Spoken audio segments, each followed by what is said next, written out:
915000.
నామానికి మహిమ కలుగాక. దేవుని ఉచితమైన కృప చొప్పున మరొకసారి మీతో వాక్యాన్ని పంచుకోవడానికి తండ్రి అనే దేవుడు నాకు ఇచ్చిన అవకాశాన్ని బట్టి వందనాలు చెల్లిస్తున్నాం.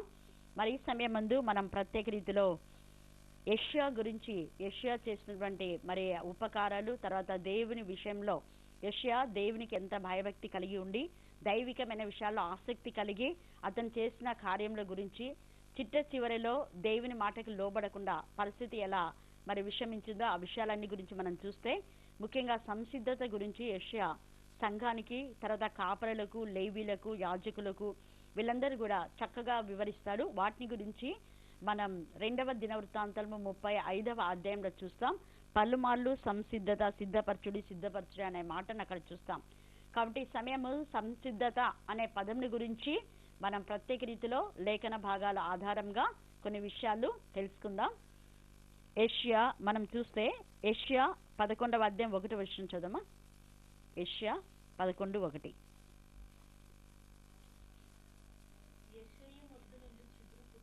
యెషయి మొద్దు నుంచి చిగురు పుట్టును, వాని వేరుల నుండి అంకురము ఎదిగి ఫలించునంట. అలాగనే 2వ దినవృత్తాంతంలో 35వ అధ్యాయము, 2వ దినవృత్తాంతంలో 35వ అధ్యాయము 1-2 వచనాలు చదవండి.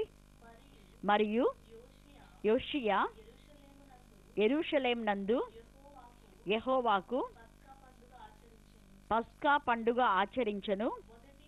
మొదటి నెల 14వ దినమున జనులు పస్కా పశువును వధించిరి. అతడు యాజకులను వారి వారి పనులకు నిర్ణయించి యెహోవా మందిర సేవను జరిగించుటకై వారిని ధైర్యపరిచి. చాలు, ఈ దేవుడు ఈ యొక్క వాక్య భాగం అందరి జీవితంలో ఫలింపచేయును గాక. ఆమేన్. చదవబడిన 2 లేఖన భాగాలు మనం జ్ఞాపకం చేసుకుంటే, అక్కడ యెషయి మొద్దు నుంచి అంటే మొద్దుగా ఉంది. ఆ యొక్క యెషయా యొక్క జీవితంలో మనం చూస్తే దావీదు యొక్క వంశ వృక్షము మోడు బారిన జీవితంలో మొద్దుగా మారిపోయింది.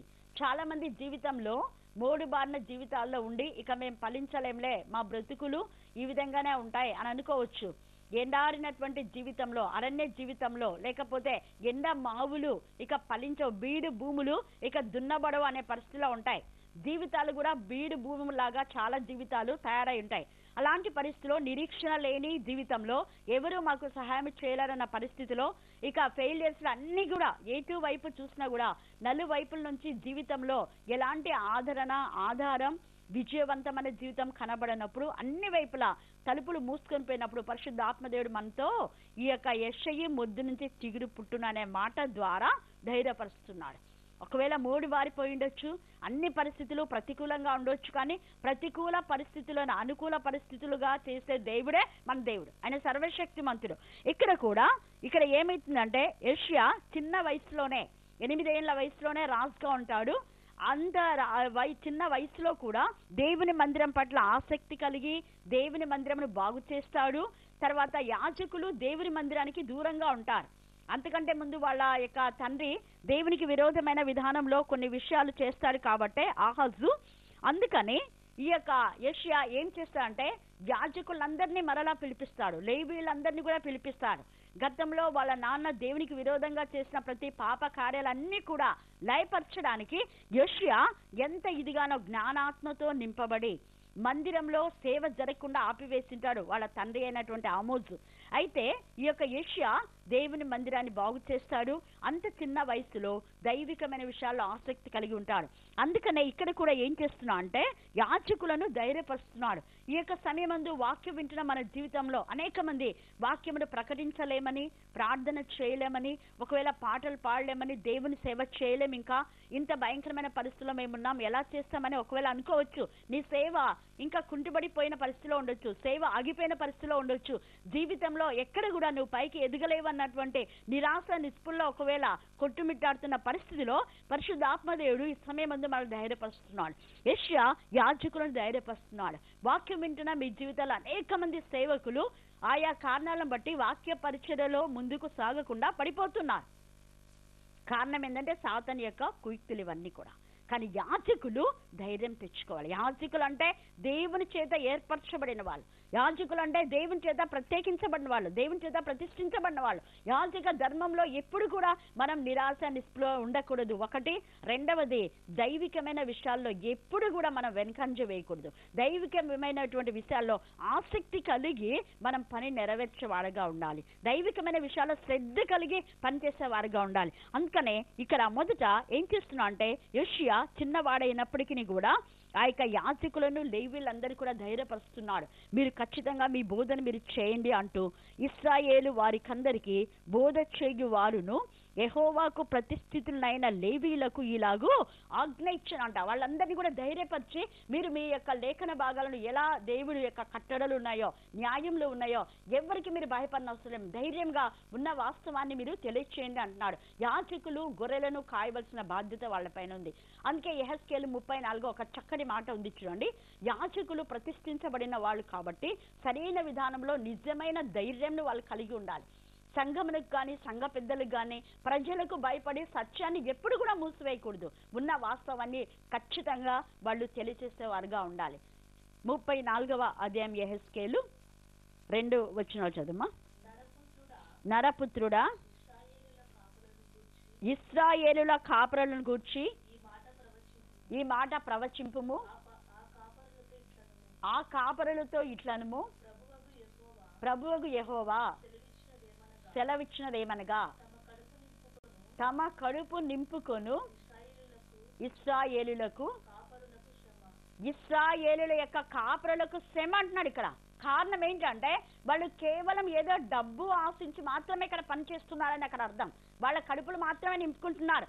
కానీ గొర్రెలు నిజంగా మేత మేస్తున్నాయా, గొర్రెలు ఎలాగున్నాయి, గొర్రెల గురించి ఆలోచించడంలా. ఇంకా మనం 3-4 వచనాలు చూస్తే అక్కడ కాపర్లు ఏం చేస్తున్నా అంటే బలహీనమైన వాటిని మీరు బలపరచరు, రోగం గల వాటిని స్వస్థపరచరు. ఒక కాపరి బలహీనమైన వాటిని బలపరచాలి. ఒక కాపరి ఏం చేయాలంటే రోగంతో ఉన్న వాటిని స్వస్థత కలుగజేసే శక్తిని దేవుని ద్వారా పొందుకోవాలి. దేవుడు ఖచ్చితంగా మన స్వస్థపరచగలన్న నమ్మకం, విశ్వాసం ప్రజలలో కలుగచేయాలి, గొర్రెల్లో కలుగచేయాలి. ఒకవేళ గొర్రెలు బలహీనంగా ఉంటే వాటిని ఎత్తుకొని నడిపించాలి, దగ్గరికి తీసుకొని సరైన వాక్యంల ద్వారా ఆదరణ కలుగజేసే బాధ్యత కాపరికి ఉంటుంది. అందుకని ఆ యాజకులతో అక్కడ అంటున్నారు కదా, మీరు బలహీనమైన వాటిని బలపరచరు అంటున్నారు, రోగం గల వాటిని మీరు బాగు చేయరు అంటున్నారు. మబ్బు చాట్లో ఎక్కడో పడి ఉన్న గొర్రెల విషయమే పట్టించుకోకున్నారు. కాబట్టే చాలా మంది యవన బిడ్డలు దేవునికి విరోధంగా చెదరిపోతున్నారు. అక్కడ ఇంకా కింది భాగంలో మీరు 34 యెహెజ్కేలు బాగా చదవండి. ఎంత తేటగా ప్రస్తుత పరిస్థితిలో ఉన్నటువంటి పరిస్థితిని అక్కడ పరిశుద్ధాత్మ దేవుడు తెలియజేస్తున్నాడు. కాపరులు లేక అంటే కాపర్లు ఉన్నారు, కానీ ఏ కాపర్ లేరు అంటే గద్దించే కాపర్ లేరు, బుద్ధి చెప్పే కాపర్ లేరు. యవన బిడ్డలకు నిక్కచ్చిగా మీరు చేస్తున్న పని తప్పు అని ఖండించే కాపర్ లేరు. కాబట్టే ఇక్కడ గొర్రెలు ఏమైపోతున్నా అంటే పర్వతముల పైన కొండల పైన చెదరిపోతూ ఉన్నాయి. దేవునికి విరోధమైన లవ్ అఫైర్స్ లో, దేవునికి విరోధమైన చెడు మార్గాల్లో, దేవునికి విరోధమైనటువంటి చీకటి కార్యాల్లో గొర్రెలు పాడైపోయి నాశనమైపోతున్నాయి. వాటి గురించి ఏ కాపరి పట్టించుకోవడం లేదు. తండ్రి అనే దేవుడు ఒగస్తూ బాధతో కన్నీటితో ఆయన మొరపెడుతున్నారు. మీరు కాపర్లు కదా, మీరు గొర్రెలను కాయవలసిన బాధ్యత మీ పైన ఉంది. ఒక వ్యక్తి దేవునికి విరోధమైన విధానంలో అంటే ఖచ్చితంగా ఖండించి దేవుని మార్గంలో నడిపించవలసిన బాధ్యత కాపరికి ఉంది. అందుకని ఇక్కడ యోషియా ఏమని చెప్తున్నాడు అంటే, ప్రజలు తప్పిదం చేస్తే వారిని ఖచ్చితంగా మీరు బోధపరిచి ధైర్యంగా మీరు మీ యొక్క వాక్య భాగంలో దేవుడు ఏదైతే కట్టడలు మాకు న్యాయ విధులు ఏర్పాటు చేశారో వాటిని ఖచ్చితంగా మీరు చెప్పాలి. కాబట్టి ధైర్యంగా ఉండండి, ఎవరు మిమ్మల్ని ఏం చేయలేరు, ధైర్యపరుస్తూ ఉన్నాడు. తర్వాత రెండవదిగా ఏం చేస్తున్నా అంటే ఈ యొక్క యోషియా పరిశుద్ధ మందిరంలో నిబంధన మందసం పెట్టాలని కోరుతూ ఉన్నాడు. మనం 3వ వచనంలో చదివితే చదవమా. ఇశ్రాయేలులకందరికీ బోధ చేయువారును యెహోవాకు ప్రతిష్ఠితులునైన లేవీలకు ఈలాగు ఆజ్ఞ ఇచ్చెను, పరిశుద్ధమైన మందసమును మీరిక మీ భుజముల మీద మోయక ఇశ్రాయేలుల రాజైన దావీదు కుమారుడగు సొలొమోను కట్టించిన మందిరంలో దానిని ఉంచుడి. అంటే నిబంధన మందసము బయట ఉండకూడదు, మందిరంలో ఉండాలి అంటున్నాడు. ఇక్కడ ఒక సత్యాన్ని మనకు తెలియజేస్తున్నాడు. కారణం ఏంటంటే ఈ నిబంధన మందసంలో అహరోను చేతికర్ర ఉంది, ప్రాముఖ్యంగా నిబంధన పలకలు ఉన్నాయి అక్కడ. అంటే దేవుని వాక్యం అందులో ఉంది. దేవుని వాక్యము అందులో ఉంది కాబట్టి దేవుని వాక్యం బయట ఎక్కడ ఉండడం కాదు, దేవుని మందిరంలో ఉండాలి. దేవుని మందిరంలో అంటే దేవుడు ఏమంటాడంటే హస్తకృత్యములైన ఆలయంలో కాదు, కానీ నేను నా చేత చేయబడినటువంటి హృదయం అనే మీ యొక్క మందిరంలో, మీ యొక్క ఆలయంలో నేను నివాసం చేయడానికి ఇష్టపడుతున్నాను అంటాడు తండ్రి అనే దేవుడు. మన యొక్క శరీరమే ఆయనకు ఆలయం, మన యొక్క హృదయమే ఆయనకు ఆలయం. మన హృదయం ఆయనకు ఆలయం అయినప్పుడు వాక్యము మన చేతిలో, వాక్యం కబోర్డ్లో, లేకపోతే వాక్యం టేబుల్ పైన గ్రంథాలు మనం పెట్టుకోవడం కాదు. బైబిల్ బాగా చదువుతుంటాం, బైబిల్ ఎక్కడెక్కడనో మనం తీసుకుని వెళ్తుంటాం, మంచిదే అది. కానీ అన్నిటికంటే ప్రాముఖ్యంగా వాక్యం మన హృదయంలో ఉందా ప్రశ్న వేసుకోవాలి. ఇక్కడ వాక్యం హృదయంలో ఉంచడానికే మందిరంలో దాన్ని ఉంచండి. ఇక మీ భుజముల పైన మీరు మోసుకోవలసిన అవసరం లేదు. ప్రాముఖ్యంగా మా యొక్క నిబంధన మందసం ఉండవలసిన స్థలం దేవుని మందిరం. ఆ యొక్క నిబంధన మందసంకు అంత విలువ ఉండడానికి కారణం ఏంటంటే దేవుని యొక్క ఆజ్ఞలు అందులో ఉన్నాయి, దేవుని వాక్యం అందులో ఉంది. ఎందుకు అంటే ఆయన నామంతటి కంటే కూడా ఆయన తన వాక్యమును హెచ్చించను అని వ్రాయబడింది. కీర్తన 138 2వ వచనంలో ఈ మాట వ్రాయబడి ఉంది. చదవండమ్మా. నీ నామం అంతటి కంటే నీవిచ్చిన వాక్యమును నీవు గొప్ప చేసేది అంట. ఆయన నామం అంతటి కంటే అంటే మనం క్రైస్తవులుగా పిలువబడుతున్నాం. నువ్వు క్రైస్తవులుగా పిలువబడ దానికంటే శ్రేష్టమైనది ఏంటంటే వాక్యముతో నింపబడాలి. అది జీవితం. ఊరికే క్రైస్తవులని సర్టిఫికేట్లో ఉండాలి కాదు. మేము క్రైస్తవులమని మనం బాగా బిల్డప్ ఇచ్చుకుంటుంటాం. మా యొక్క 4 ఫాదర్స్ మేము క్రిస్టియన్స్ అని అనుకుంటుంటాం, మంచిదే. లేకపోతే మన ఫాదర్స్ అందరు కూడా మేమంతా పాస్టర్స్ ఫ్యామిలీస్ అని కూడా మనం చెప్పుకుంటుంటాం, అది మంచిదే. కానీ అంతకంటే శ్రేష్టమైనది ఏంటి అంటే వాక్యముతో మనం నింపబడ్డాం. అందుకే ఇక్కడ ఏమంటున్నాడంటే నీ నామం అంతటి కంటే, నువ్వు క్రైస్తవుడిగా చెప్పుకొనడం కంటే క్రైస్తవుడిగా జీవించాలి. కానీ క్రైస్తవ జీవితంలో ప్రాముఖ్యమైన అంశం ఏంటంటే వాక్యమే మనకు పునాది. వాక్యంతో నింపబడిన జీవితమే నిజ క్రైస్తవ జీవితం. వాక్యానుసారమైన జీవితమే నిజ క్రైస్తవ జీవితం. మన వాక్యము చదువుతున్నాం, ధ్యానం చేస్తున్నాం, వాక్యానుసారంగా మన జీవితాలు మలుచుకోకపోతే మన క్రైస్తవులుగా పిలువబడిన పిలుపునకు అర్థం లేదు అన్నట్టుగా ఇక్కడ పరిశుద్ధాత్మదేవుడు ఏం మాట్లాడుతున్నా అంటే నీ నామం అంతటి కంటే వాక్యము శ్రేష్టమైంది అంటున్నాడు. కాబట్టి ఈ సమయం ముందు వాక్యం వింటున్న మన జీవితాల్లో వాక్యముతో మనం నింపబడాలి.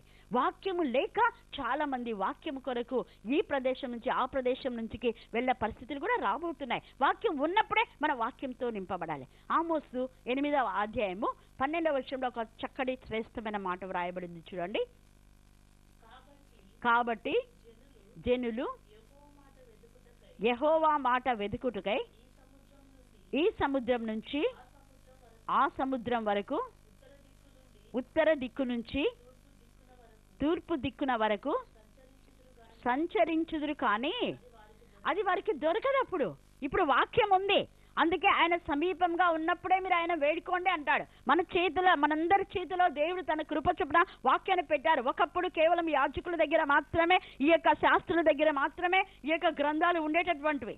కొత్త నిబంధన, పాత నిబంధన ఎంతో పెద్ద జ్ఞానవంతులైనటువంటి వారి దగ్గర మాత్రమే ఉండేది కొన్ని సంవత్సరాల క్రితం. కానీ దేవుని కృప చొప్పున ఇప్పుడు పరిస్థితుల్లో మన ఇంట్లో ప్రతి ఒక్కరి చేతిలో దేవుని వాక్యం ఉంది. చేతిలో ఉంది, మంచిదే, కానీ మన హృదయంలో ఉందా? ఎందుకంటే గ్రంథపు చుట్టలన్నీ ఎత్తబడే సమయం ఆసన్నమైంది.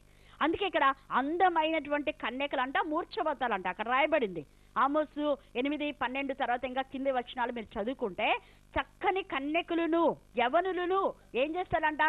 దప్పిచేదంటే వాక్యం కావాలి కావాలి కావాలి కావాలని సొమ్మసిల్లిపోయే పరిస్థితి రాబోతుంది. కారణం ఏంటంటే ఇప్పుడున్న ఈ వాక్యం నిర్లక్ష్య పెట్టి అనేక మంది అందమైన కన్యకలు, అందమైన యవనులు తమ అందమైన జీవితాన్ని పాడు చేసుకుంటున్నారు దేవునికి విరోధంగా. సాతాను యొక్క మార్గంలో పడిపోయి వాక్యమునకు లోబడక, వాక్యమునకు తావియక, వాక్యమునకు చోటివ్వక, వాక్యమునకు వ్యతిరేకంగా, దేవునికి వ్యతిరేకంగా గొర్రెలు చెదిరిపోతున్నాయి వాళ్ళ ఇష్టానుసారమైన మార్గంలో. అందుకే పరిశుద్ధాత్మ దేవుడు ఒగరుస్తూ ఇక్కడ బాధతో అంటున్నాడు. ఇక్కడ ఆమోసు కూడా అదే ప్రవచనాన్ని రాస్తూ ఉన్నాడు. ఆ కాలంలో అందమైన కన్యకలు వాక్యం కోసం చెప్పండి చెప్పండి అంటూ కాపల దగ్గరికి వస్తారని కాపలు నోట్లో చెప్పాలనుకుంటారు, కానీ దేవుడు నోళ్ళు మూసేస్తారు. నోవహు ఓడ ఎలాగ మూయబడిందో అలాగా నోర్లు మూయబడతాయి, చెప్పలేరు వాళ్ళు. వాక్యం వాళ్ళలో ఉంటుంది, చెప్పాలన్న తపన ఉంటుంది. ఒకవేళ వాళ్ళు చెప్పినా కూడా వీళ్ళకి వినబడదు. కారణం ఏంటంటే దేవుడు మాట్లాడినప్పుడు నువ్వు దేవుని మాట వినలేదు కాబట్టి. అనేక మంది సేవకులు నేను పంపాను, అనేక మంది కాపలను నేను పంపాను, అనేక మంది ప్రవక్తలు నేను పంపాను. యెరూషలేమా యెరూషలేమా, నేను పంపిన ప్రవక్తలు నువ్వు చేర్చుకొనగా వాళ్ళని రాళ్లతో కొట్టి చంపావు, బాధ పెట్టావు దైవ బిడ్డలను. దేవుని యొక్క బోధను నువ్వు నిర్లక్ష్య పెట్టావు. అందుకే ఇప్పుడు నీకు ఈ పరిస్థితి. ఇప్పుడు నువ్వు కావాలనుకుంటున్నావు, ఎవరైనా వాక్యం చెప్పాలని అనుకుంటున్నావు, కానీ చెప్పలేని పరిస్థితి. ఈ సమయం ముందు వాక్యం వింటున్న మన జీవితాలు ఒకసారి పరిశీలన చేసుకోవాలి. అందుకే దైవజనులు ప్రత్యేకంగా, తల్లిదండ్రులు ప్రత్యేకంగా తమ బిడ్డలకు ఎన్ని వీలైతే అన్ని వాక్యాలు కంఠత చేయడం చాలా చాలా ప్రాముఖ్యమైనది. ఆయన నామం అంతటికంటే ఆయన యొక్క వాక్యం హెచ్చించననే మాట ఇక్కడ వ్రాయబడింది. అందుకే కాపరులతో మాట్లాడుతున్నాడు, ఎక్కడెక్కడ ఉన్నటువంటి గొర్రెలన్నీ తీసుకొచ్చి నేను వాటిని బహుగా మేపుతానంటాడు. అదే యెహెజ్కేలు 34లో మనం చూస్తే 12వ వచనం ఒక మాట చదవమా. 34:12.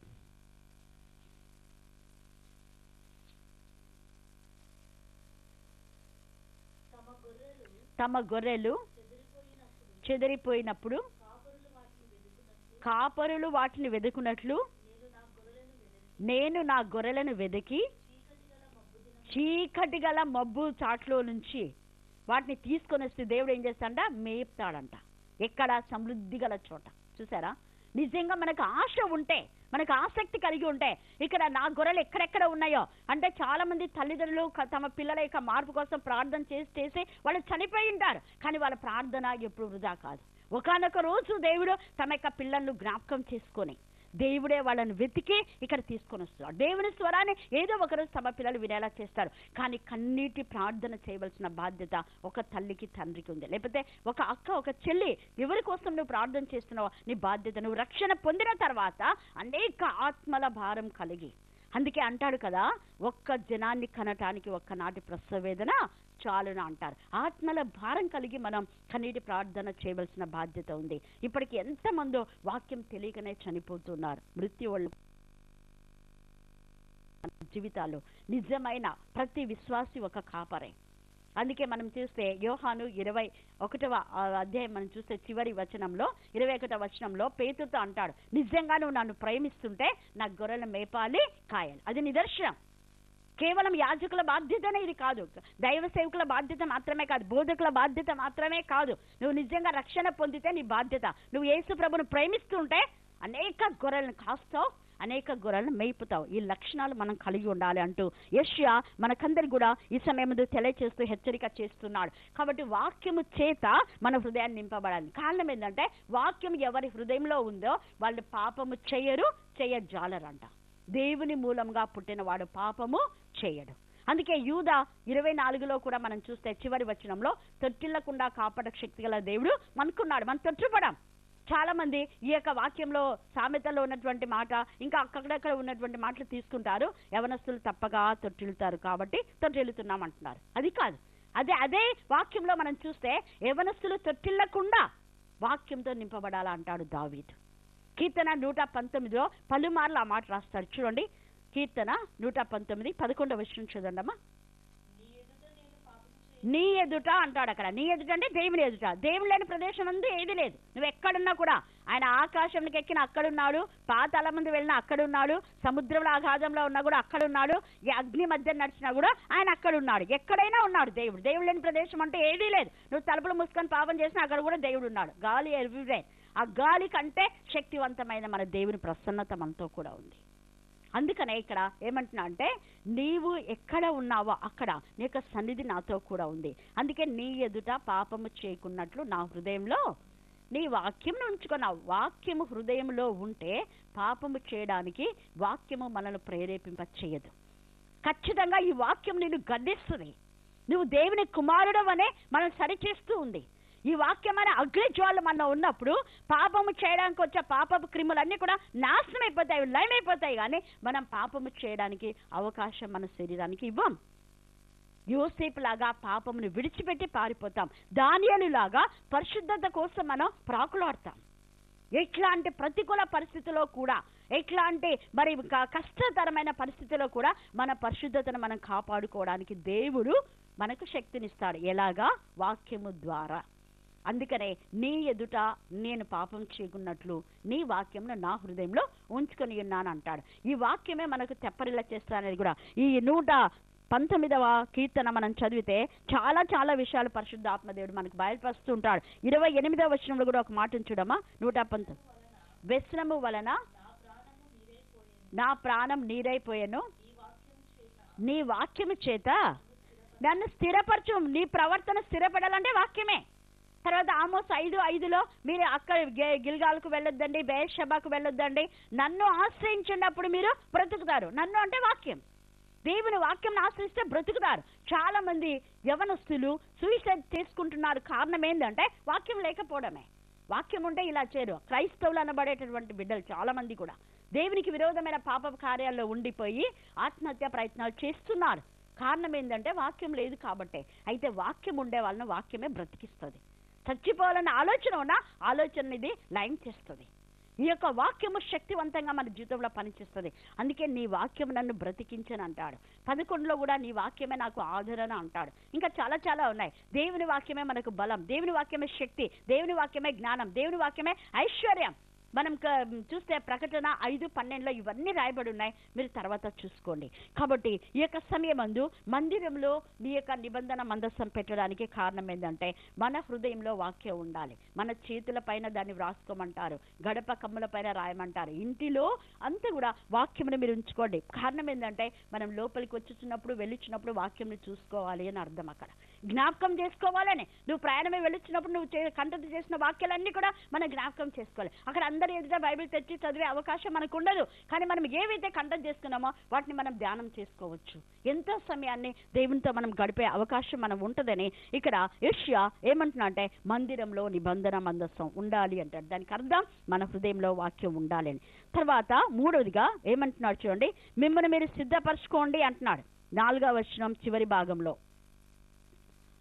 ఇశ్రాయేలీయుల రాజైన దావీదు వ్రాసి ఇచ్చిన క్రమం చొప్పున, అతని కుమారుడైన సొలొమోను వ్రాసించిన క్రమం చొప్పున మీ పితరుల ఇళ్లకు ఏర్పాటైన వరుసను బట్టి మిమ్మల్ని సిద్ధపరచుకుని. సిద్ధపాటు జీవితం.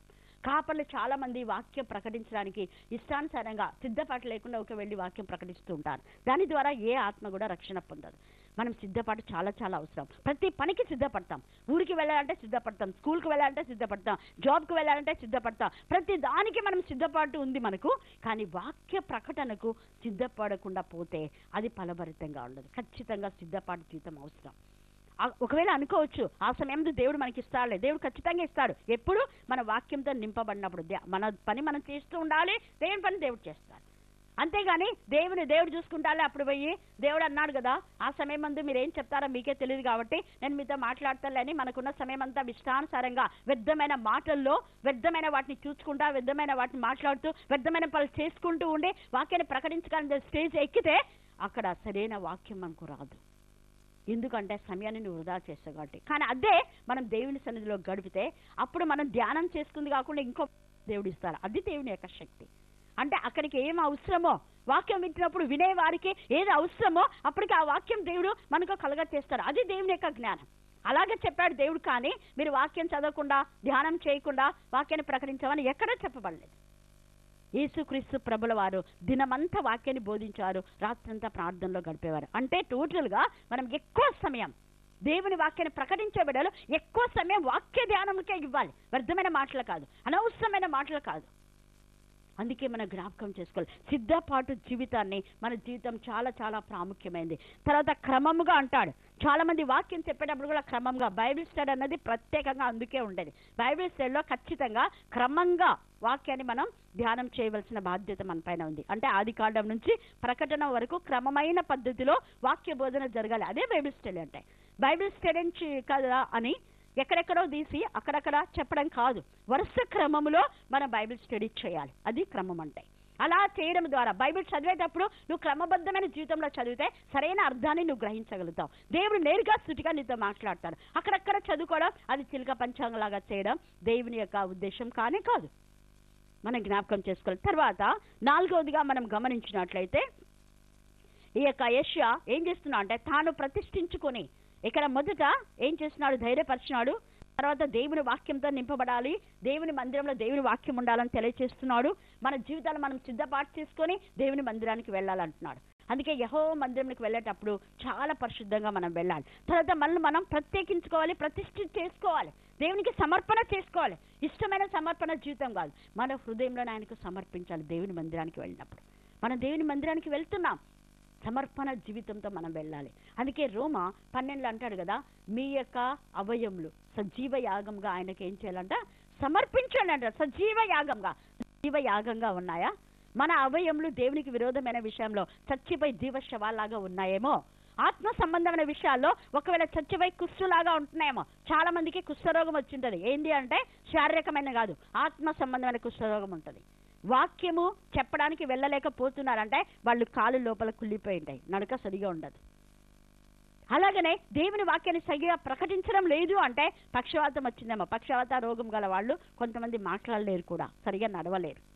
తర్వాత వాక్యాన్ని వినలేనటువంటి వాళ్ళకు ఆత్మీయ జ్వరం వచ్చింటుంది. జ్వరం వచ్చిన వాళ్ళకి ఏది తినాలన్నా చేదుగా ఉంటుంది. అంటే వాక్యం వినకుండా చేదు వాళ్ళకు.